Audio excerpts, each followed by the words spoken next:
Unsa imong mga pangutana amiga about my capability, my appearance, and my life? Okay, go!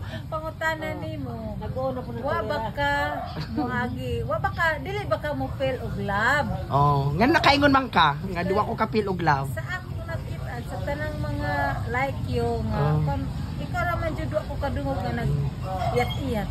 Unsa man dili ka mahigugma? No, correction, sayop jud nang imuha. Kitang tao tanan mahigugma man ta, pero natay limitation og karapat dapat ba jud ang lakiha nga higugmaon. Charot. Oh. Sa gidugayon hangtod karon wa gihapon. Gidugayon hangtod karon. Paingani na ko daghan jud nanguyab. Sa kadaghan wa jud koy napilian kay mga gagmay. Nya unsa pa may pangutana go dali. Unsa man klase sa gagmay? Nya iya mangutana pud ka.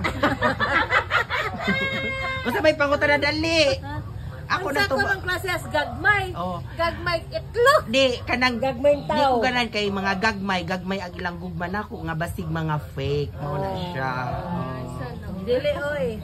Di ko showy pero mahigugma ta. Uy, mahigugma man gani ng mga iro ug unsa ba na ng mga mananap nga balaan sama sa mga insect. Unsa man klase as gugma?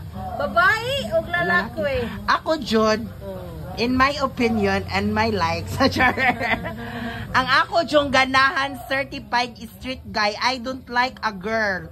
Lahi manggod ang ako makaibaw si kung muangay ko sa baji or laki. Ilahi manggod ang babae, for example, you are a sexy or you are a pretty. Mayroon ako mo admire ko nga gwapa siya unta ing anak ko. Whereas sa laki nga gwapo, lamig lawas, lamig naw, ma-inlove ta, utgan jud ka. So, mo na siya. Mo na naman ang goodbye.